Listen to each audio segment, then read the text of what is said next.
Alléluia. J'ai bien aimé tout ce que nous avons chanté ce matin. Et j'aurais souhaité qu'on continue à chanter pour confirmer le désir de nos cœurs. Je n'aurai pas un autre Dieu parce qu'il est mon seul trésor. Et je pense que c'est pareil pour chacun de nous ici présents ce matin. Et parce qu'il est le seul trésor de mon cœur, je peux vous rassurer que j'aime bien les moments comme ce matin. Parce que pendant ces moments, nous pouvons nous rassurer que nous avons un ami qui est vivant, qui est fidèle et qui nous a dévancés dans ce lieu. Et parce qu'il est vivant, il parle. Et Dieu m'a particulièrement parlé ce matin parce que je lui ai dit, Seigneur, par où veux-tu que je commence? Il m'a dit, dresse simplement tes oreilles. Écoute, écoute.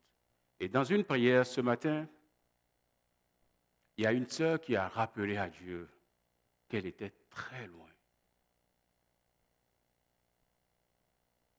Et Dieu est venu la chercher là où elle était. Et c'est ce que nous étions tous.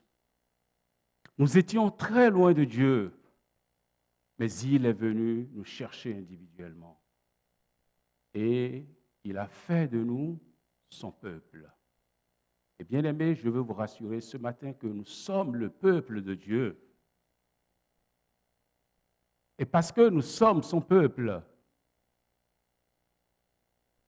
il nous exhorte à travers Galates 5, verset 16, que nous lirons. La Bible déclare, « Marchez selon l'esprit et vous n'accomplirez pas les désirs de la chair. » Parce que nous sommes le peuple de Dieu, la parole de Dieu ce matin nous exhorte à marcher selon l'esprit. Parce qu'il ne nous a pas laissés orphelins. Et si seulement nous marchons selon l'esprit, nous pourrions être identifiés facilement en tant que peuple de Dieu. Notre marche définit le peuple que nous formons. En d'autres termes, si nous ne marchons pas selon l'esprit, nous allons accomplir les désirs de la chair.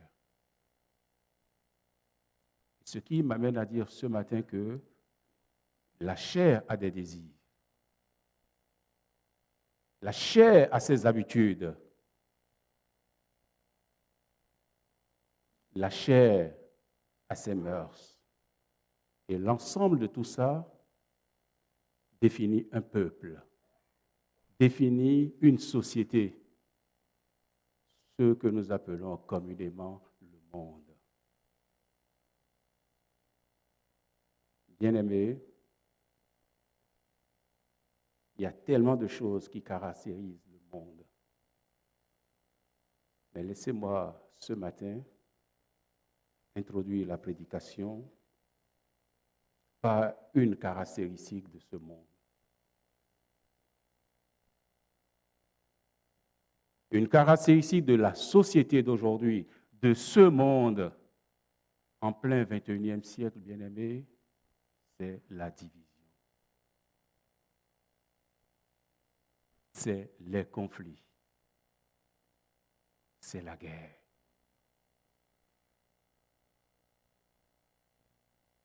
Et c'est tellement fréquent qu'un homme, quelqu'un qui se dit grand de cette société, a écrit quelque chose que j'ai mentionné ici. Il a écrit que la guerre, c'est la routine. Nous savons tous ce que c'est que la routine. Et que l'humanité, pour l'instant, n'a jamais connu la paix.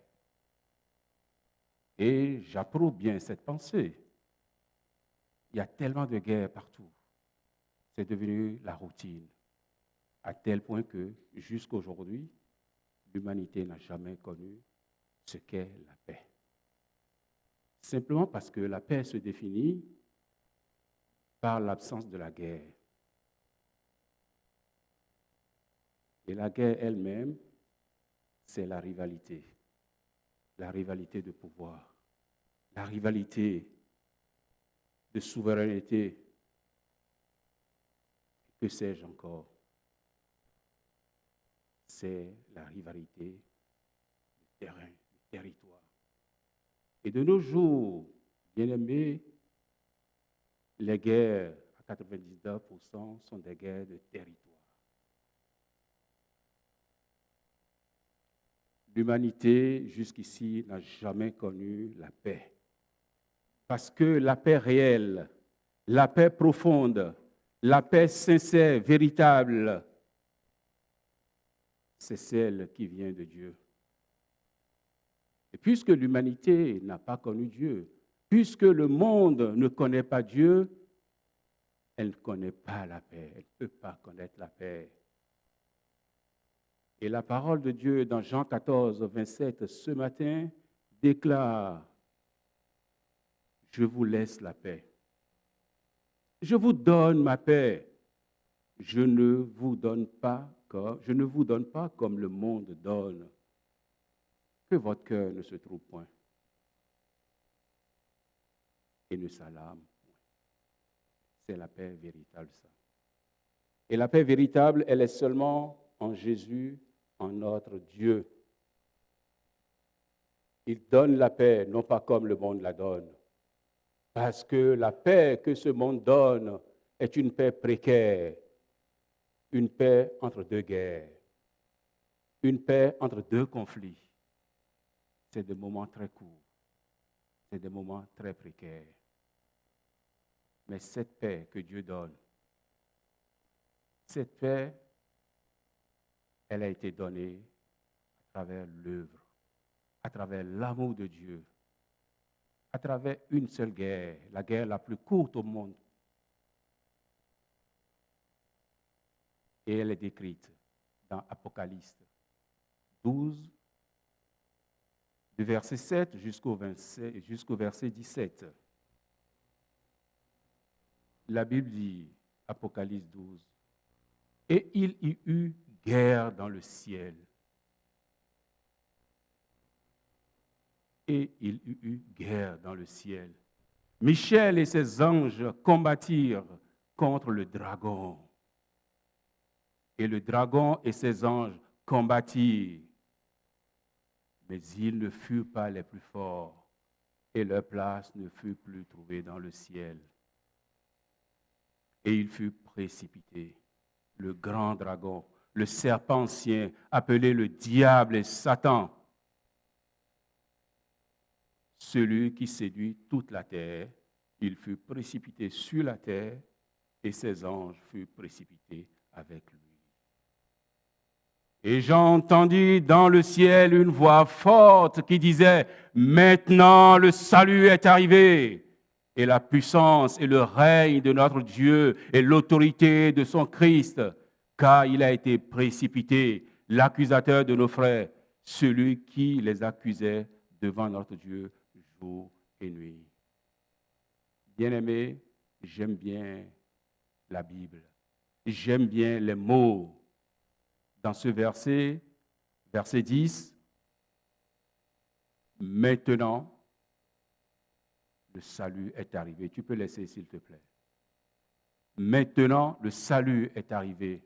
Et bien aimé, j'ai été curieux, je suis allé voir un peu ce que c'est que maintenant. Et ce maintenant, c'est un adverbe en français, adverbe de temps, qui ramène le passé au présent. Et je veux vous dire ce matin que tu peux encore entendre cette voix. Maintenant, le salut est arrivé. En ce moment précis, le salut est arrivé. L'autorité de notre Dieu est là. C'est une grâce. Et c'est après cette guerre, bien-aimé, que la paix, notre paix a été retrouvée. Ce matin, je ne veux pas parler de la guerre. Mais ce qui m'intéresse ce matin, bien-aimé, c'est une période que nous appelons après la guerre. Parce que nous n'avons plus à parler de la guerre. Parce que la guerre, elle est terminée pour nous. Nous sommes plus que vainqueurs. Nous avons l'autorité. Et l'autorité que nous avons est celle de notre Seigneur Jésus-Christ, dont nous n'avons plus besoin de combattre. Mais nous avons besoin de demeurer après la guerre, le temps après la guerre. Et bien aimés, c'est un temps que nous connaissons tous. Nos personnes âgées connaissent mieux ce temps que nous parce qu'elles ont connu la guerre. Et nous savons qu'après la guerre, c'est le temps où le vainqueur, il organise toute la société. Il dit, c'est moi. L'économie, c'est le vainqueur qui l'organise. La politique, c'est le vainqueur qui l'organise. Quel que soit le domaine de la société, c'est le vainqueur qui l'organise. Le vainqueur réorganise toute la société. Et bien aimés, le savez-vous que nous sommes vainqueurs, que nous sommes plus que vainqueurs par le nom de Jésus? Nous sommes plus que vainqueurs par celui qui nous a appelés dans sa toute grâce. Et ce matin, en tant que vainqueurs, nous avons besoin de prendre notre position dans cette société. Nous devons réaliser que maintenant, c'est la période après la guerre. Et si nous sommes réellement vainqueurs, c'est à nous, c'est à vous et moi, c'est à l'Église de se positionner.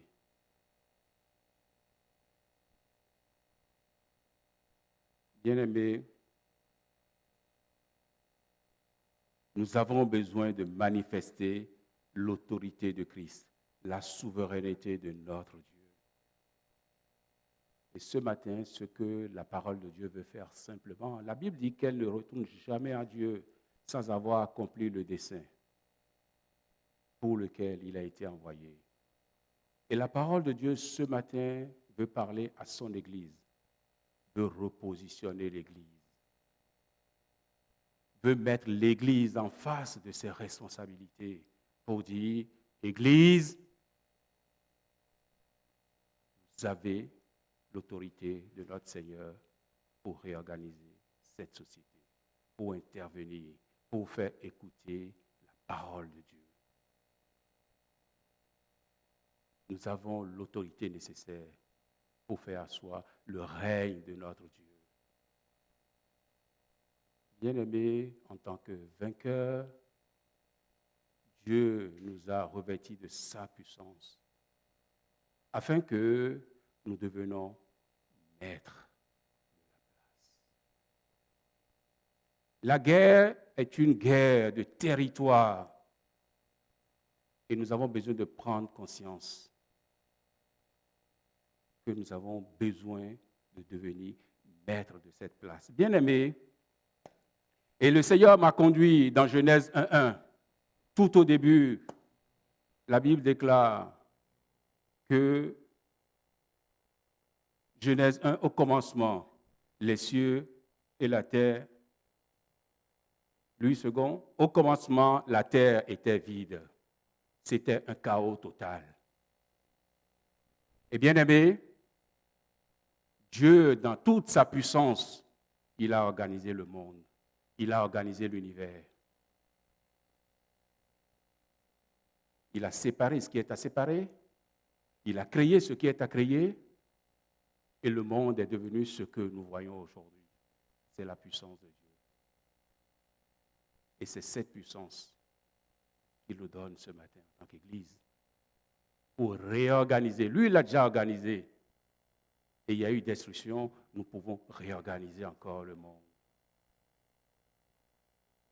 Et bien aimé, le peuple de Dieu conduit par Moïse, après la mort de Moïse, dans Josué 1:8, Dieu a parlé à Josué en ces termes. Tout lieu que foulera la plante de votre pied. Vous avez la suite? Je vous le donne. Ce n'est pas une parabole. C'est très simple à comprendre. Mes enfants disent qu'on n'a pas besoin de bac plus 4 pour comprendre ça. tout lieu que foulera la plante de vos pieds, je vous donne. Et si Dieu nous donne tout lieu que nous foulerons, ça veut dire que nous avons le droit, le privilège de devenir maître de la place. Et ce matin, pour vous rassurer que c'est la parole de Dieu, ce n'est pas mes pensées, ce ne sont pas mes pensées, ce n'est pas une imagination. Je vais vous inviter à lire avec moi ce matin dans Éphésiens 6, à partir du verset 10.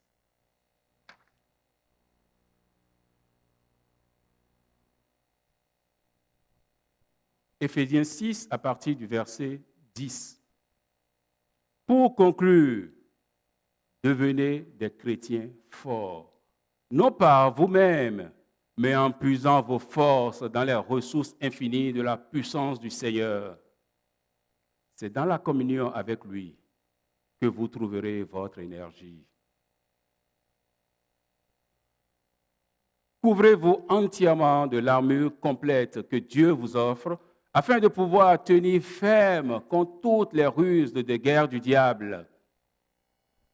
Car ce n'est pas seulement de votre combat à nous qu'il s'agit. Nous n'avons pas à lutter uniquement contre notre nature terrestre, ni contre les simples ennemis mortels, mais contre les puissances occultes, contre une organisation spirituelle satanique, contre les dictateurs invisibles qui, dans les ténèbres, veulent contrôler et régir notre monde, comme contre la légion des esprits démoniaques dans les sphères surnaturelles, véritables agents du quartier général du mal. Voilà pourquoi il vous faut endosser toute l'armure divine, afin de pouvoir tenir bon au mauvais jour, de faire usage de l'équipement que Dieu vous offre et de faire tout ce qui est possible si vous voulez repousser les attaques, remporter la victoire sur tous les ennemis et rester maître de la place. On peut continuer. Soyez donc prêts au combat, debout et ferme. Que la vérité soit votre ceinture, la droiture devant Dieu et les hommes votre cuirasse. Chaussez-vous du zèle courageux. Chaussez-vous du zèle courageux que donne l'Évangile pour annoncer la bonne nouvelle du salut et la paix avec Dieu. Soyez toujours prêts à transmettre cette parole. En toutes circonstances, saisissez-vous de la foi comme un bouclier contre lequel viendront s'écraser toutes les flèches enflammées de l'adversaire. Prenez le casque du salut ainsi que l'épée de l'esprit, c'est-à-dire la parole et la promesse de Dieu. Amen. On peut continuer, demeurer en communion. C'est des versets que nous connaissons tous. Mais une chose est de connaître. Une chose est de rentrer dans l'application. Autre chose est de rentrer dans l'application. Ce matin, le thème du message, c'est devenir maître de la place. Y a-t-il quelqu'un ce matin qui veut devenir maître de la place? Ta place, ça peut être dans ta résidence où tu es. Ta place, ça peut être dans ton quartier. Ta place, ça peut être dans ta ville ou dans ton pays. Je ne sais vraiment pas de quelle place Dieu t'a parlé. Mais ce que Dieu désire ce matin, c'est que chacun, individuellement et collectivement, nous devenons maîtres de la place. Là, c'est la lettre de Paul à l'église d'Éphèse, aux Éphésiens. Et j'aime bien cette partie que j'ai choisie, commence par « en conclusion ». C'est-à-dire que nous n'avons pas le temps de lire toute la lettre, mais nous avons le temps de lire toute la conclusion, une bonne partie de la conclusion. Et dans cette lettre, Paul rappelle deux grandes choses à l'église d'Éphèse. Et ces deux grandes choses nous ont été rappelées à travers les cantiques, à travers tout ce que Dieu a déjà dit dans les prières. Première des choses, souvenons-nous de comment est-ce que Dieu nous a rachetés. Nous étions très loin. Il est venu nous chercher. Dans son grand amour, il a donné ce qu'il a de plus cher, son Fils, afin que vous et moi, nous soyons aujourd'hui appelés enfants de Dieu, que nous ayons un ami tel que nous l'avons chanté. Bien-aimés, deuxième chose, en tant que rachetés, comment est-ce que nous devons marcher? Nous ne marcherons plus comme nous voulons. Nous avons à marcher selon l'Esprit. Et suite à ces deux choses, il dit en conclusion. Et j'aime bien cette conclusion, parce que dans cette conclusion, il développe deux grandes idées. La première idée, c'est que l'Église doit devenir forte. Et forte, ce n'est pas d'aller dans les salles de sport pour se faire des muscles. Il dit l'Église doit devenir forte, non pas par elle-même, mais en puisant ses forces dans les ressources infinies de la puissance du Seigneur. Bien-aimée Église, voulez-vous devenir forte? Ce n'est pas dans les salles de cinéma et dans les salles de musculature ou bien. Et d'ailleurs, Dieu soit loué, tout est fermé. La force dont l'Église a besoin, c'est d'aller puiser dans les forces infinies, dans les ressources infinies de notre Seigneur. Et deuxième chose qu'il a développée dans cette conclusion et que j'apprécie particulièrement, il dit, si vous voulez repousser les attaques, remporter la victoire sur tous les ennemis, si vous voulez rester maître de la place, il faut prendre toutes les armes de Dieu. Et j'ai bien apprécié ça parce qu'il n'a pas dit qu'il n'y aura plus de combats. Bien aimé, il y aura des combats.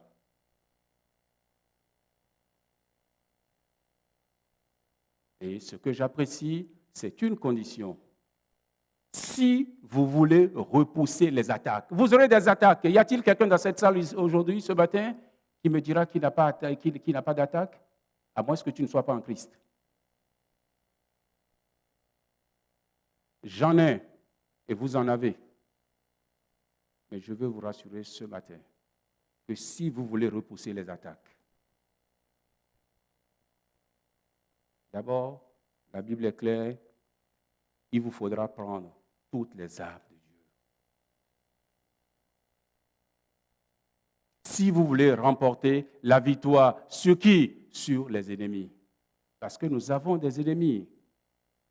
Bien-aimés, si nous ne reconnaissons pas que nous avons des ennemis, alors nous sommes perdus. C'est que nous appartenons à l'ennemi. Nous sommes dans le camp de l'ennemi.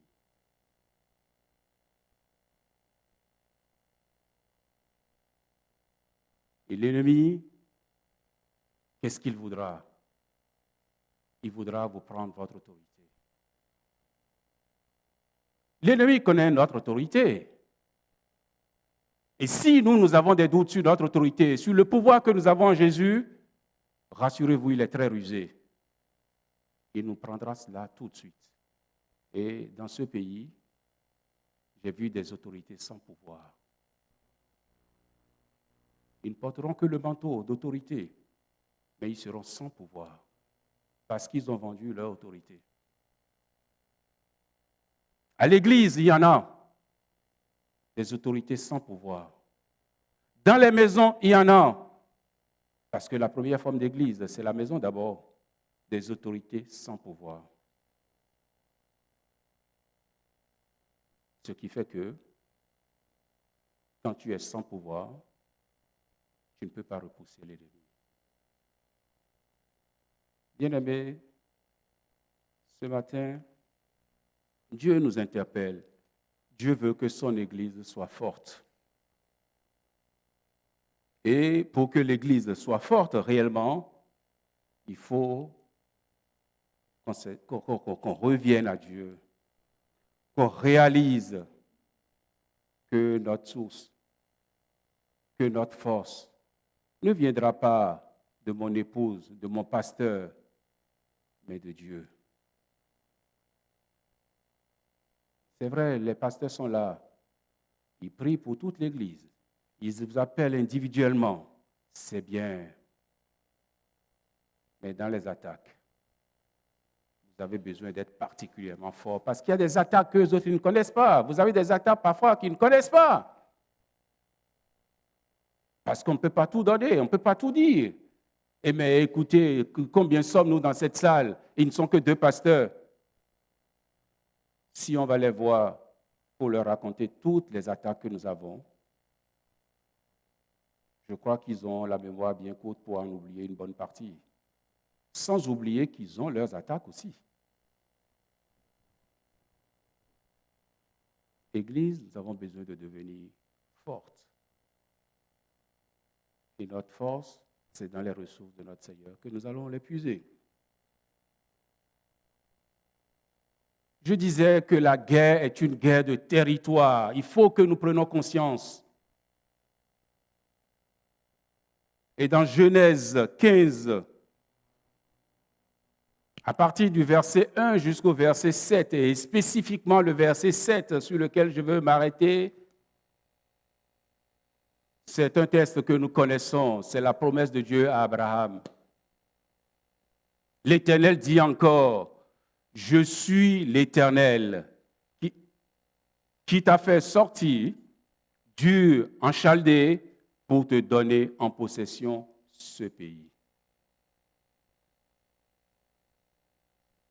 Vous me direz, Abraham est mort, mais nous sommes les héritiers d'Abraham. Dieu nous a sortis de quelque part. Il m'a sorti de l'ancien Dahomey.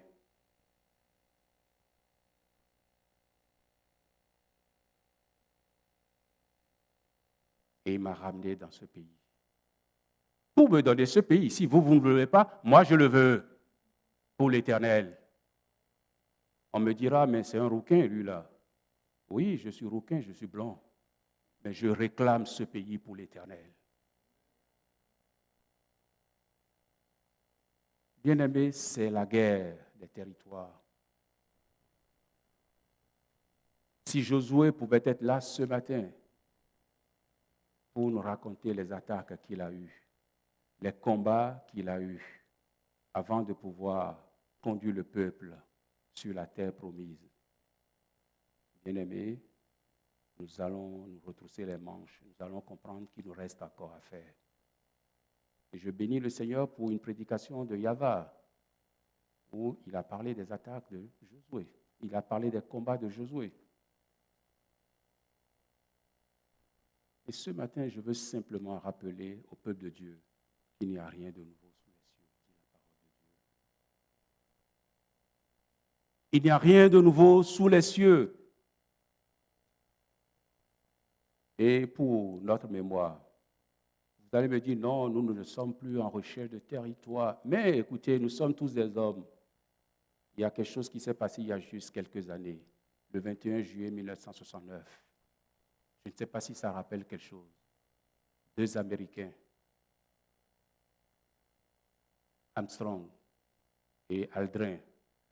Vous vous souvenez, le 21 juillet 1969, ils ont atterri sur la Lune. Et leur premier geste, c'était quoi? D'implanter le drapeau américain. Qu'est-ce que ça veut dire? C'est pour dire que nous sommes maîtres de la place. Y a-t-il quelqu'un qui a le flambeau de Jésus, l'amour de Jésus à implanter quelque part? Bien-aimés, il faut que nous soyons maîtres de la place. Eh bien, pour être maître de la place, Il ne faudra pas dormir sous ses lauriers, comme on le dit généralement. Mais nous avons besoin de comprendre que nous avons des ennemis. Et je bénis le Seigneur pour la parole de Dieu qui nous cite quelques-uns de ses ennemis, jusqu'à aller nous dire que les ennemis sont invisibles. La Bible nous parle des puissances occultes. Je ne sais pas si vous en connaissez, mais moi j'en connais. Et quand vous prenez le Larousse pour voir ce que c'est qu'une puissance occulte, le Larousse précise que c'est des forces qui sont réelles, qui agissent dans le réel, mais qui ne sont soumises à aucune puissance, aucune manifestation scientifique ni religieuse. Comment vous expliquez ça?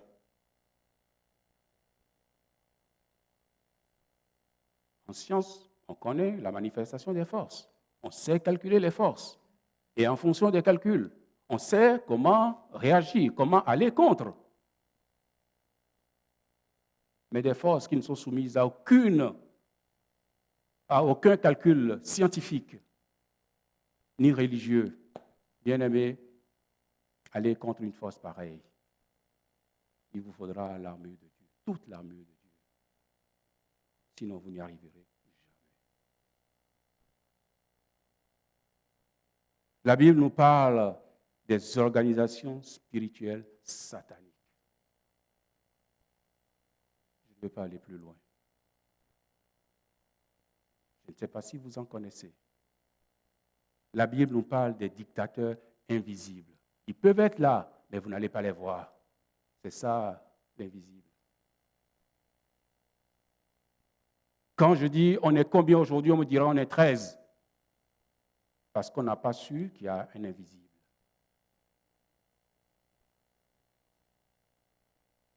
Et la Bible dit que ces forces, ces puissances occultes, ces organisations spirituelles sataniques, ces dictateurs invisibles n'ont qu'un seul but: contrôler et régir notre société, la terre. En d'autres termes, vous priver de vos droits. En d'autres termes, que vous ne soyez plus maître de la place.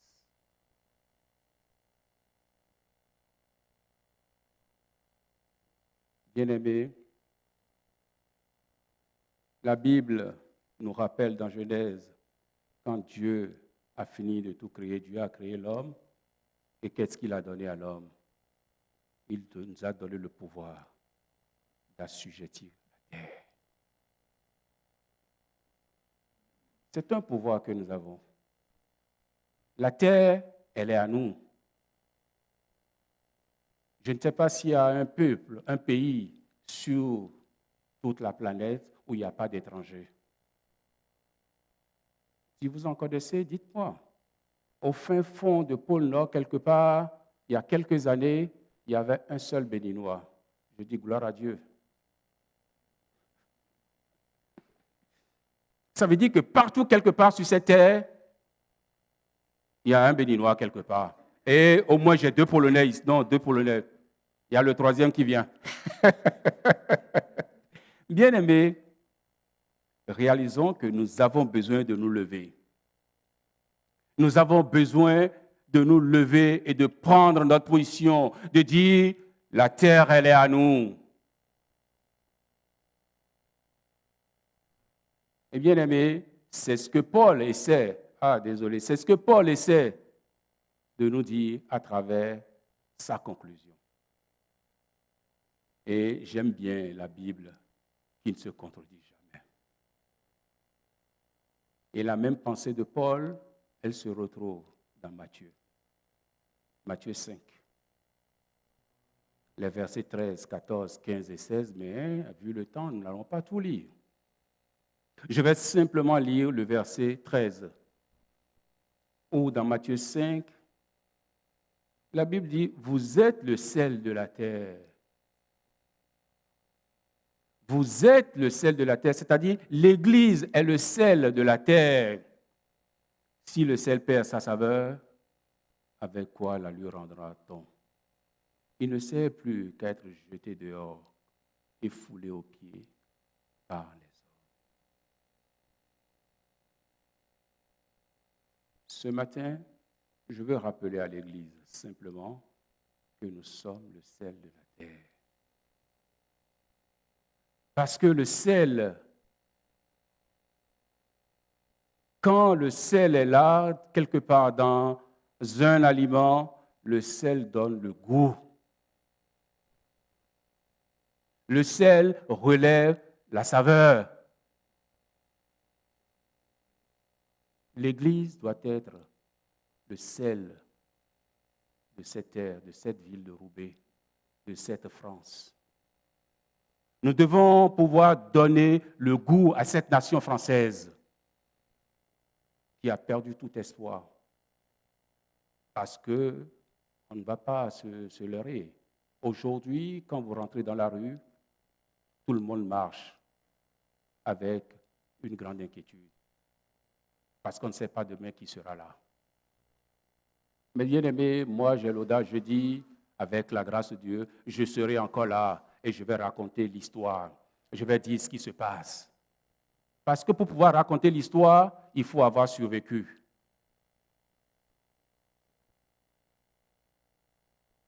Y a-t-il quelqu'un qui veut être le sel de ce pays? Bien aimé, c'est dans la prière. C'est dans la prière que tu commences. Et tu commences avec toute l'armure que Dieu t'a donnée, Dieu nous a donnée.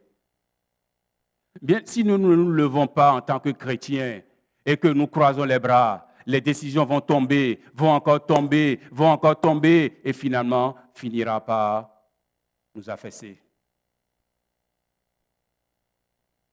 Nous avons à obéir aux autorités. Mais dans nos chambres, nous pouvons nous lever. Dans nos chambres, nous pouvons prier. Si nous ne nous levons pas dans la prière, on dit chez moi, c'est cuit. C'est fini pour l'Église.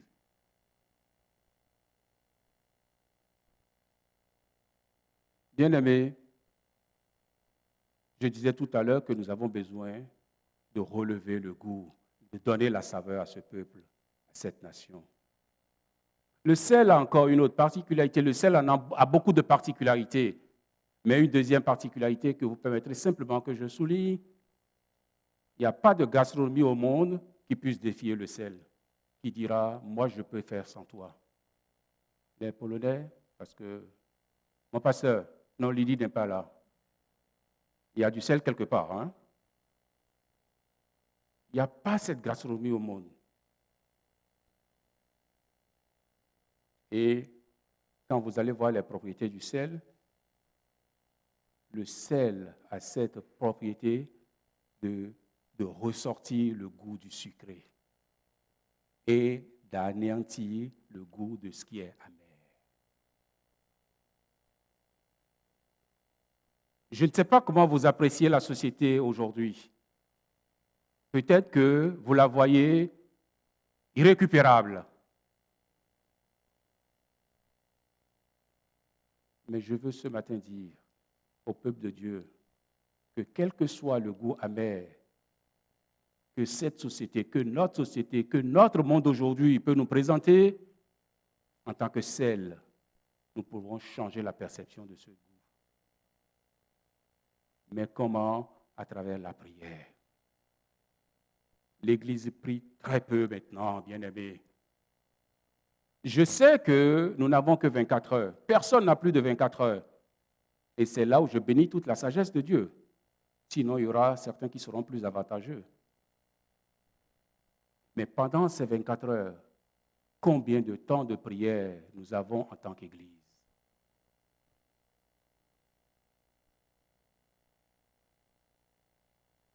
La réponse, elle est individuelle. Ça dépend de quelle Église chacun veut être. Ça dépend de quelle quantité de sucre chacun veut apporter.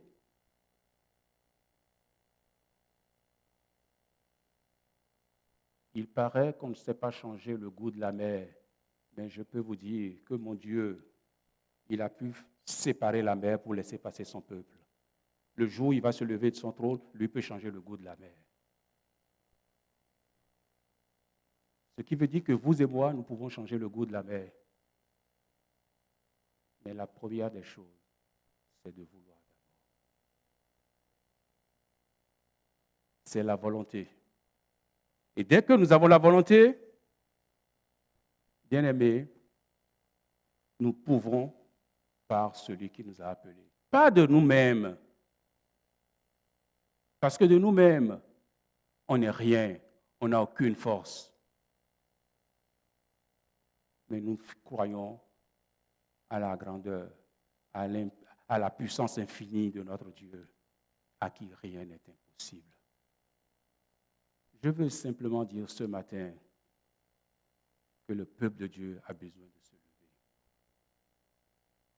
Je veux ce matin, à travers ces paroles, créer le zèle en chacun de nous, le zèle de la prière. La Bible dit prier sans cesse. Parce que c'est à travers la prière que nous pouvons avoir une communion avec l'Éternel, notre Dieu. C'est à travers la prière que nous sommes connectés à ces ressources infinies dont l'apôtre Paul nous parle. Je ne dis pas qu'il ne faut pas aller au travail. Je ne dis pas qu'il ne faut pas manger, qu'il faut jeûner toute la semaine. Mais je veux dire quand même que nous devons nous sacrifier pour Dieu. Dieu nous a appelés pour annoncer l'Évangile. Bien-aimés, si nous voulons que ceux qui passent dans la rue prêtent attention à l'Évangile que nous prêchons, la puissance, c'est d'abord de la maison que nous allons prendre cette puissance, en communion avec Dieu. Parce que la Bible déclare que moi, je ne peux pas convaincre, mais celui qui convainc, c'est le Saint-Esprit.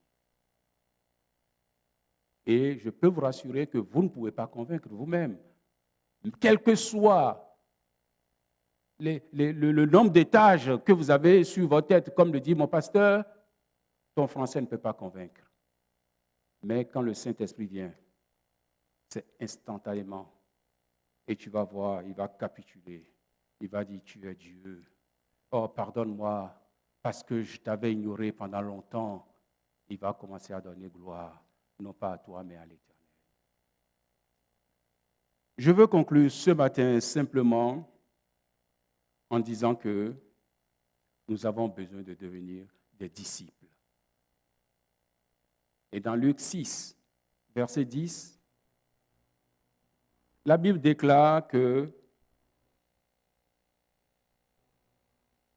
Luc 6, verset 10, il dit, étends ta main, et fille, veux-tu continuer s'il te plaît? Le disciple n'est pas plus grand que le maître, mais tout disciple accompli sera comme son maître. Le disciple n'est pas plus grand que le maître, mais tout disciple accompli sera comme son maître. C'est-à-dire que, en tant que disciple, tout ce que Jésus a fait sur cette terre, nous sommes capables en tant qu'Église de faire. La Bible dit que Jésus allait de lieu en lieu, faisant du bien, délivrant, guérissant. Bien-aimés, avec la puissance de Dieu investie en chacun de nous, c'est possible encore aujourd'hui. Nous pouvons voir les malades guéris, les boiteux marcher, les aveugles crier, je vois, les sourds, j'entends, je peux entendre ce que tu dis. Et tout ça, c'est par la puissance de notre Dieu. Et ce matin, que Dieu nous aide, que ces paroles puissent bouillonner dans nos cœurs et que nous soyons révolutionnés pour Dieu. Bien-aimés, que le Seigneur nous aide et que nous prenons conscience de qui nous sommes, de qui est notre Dieu, de quelle mission nous sommes investis. Que la grâce de Dieu, que la faveur de Dieu nous accompagne dans le nom de Jésus. Mes bien-aimés, permettez ce matin, avant de laisser la place au pasteur, tu as entendu la parole de Dieu. Tu as entendu ce que Dieu veut faire de toi. Tu as entendu ce que Dieu veut faire de son peuple. Tu as entendu ce que Dieu attend de chacun de nous. Et ce matin, tu désires que tu sois revêtu de la puissance de Dieu pour le faire. Les serviteurs de Dieu sont là. Nous allons prier. Dieu va prier et les serviteurs de Dieu vont prier. Et l'onction va tomber sur toi. Dieu est fidèle pour le faire. Ils n'ont pas besoin de t'imposer les mains, mais il suffit que tu te lèves simplement à ta place. Et Dieu est fidèle. Il n'est pas limité par la distance. Et si peut-être ce matin, tu n'as jamais entendu parler de ce Dieu qui fait des miracles, de ce Dieu qui guérit, et que tu veux peut-être le connaître aussi, que ce soit devant ton écran ou dans l'assistance ici, les serviteurs sont encore là. Aujourd'hui, c'est un jour de grâce.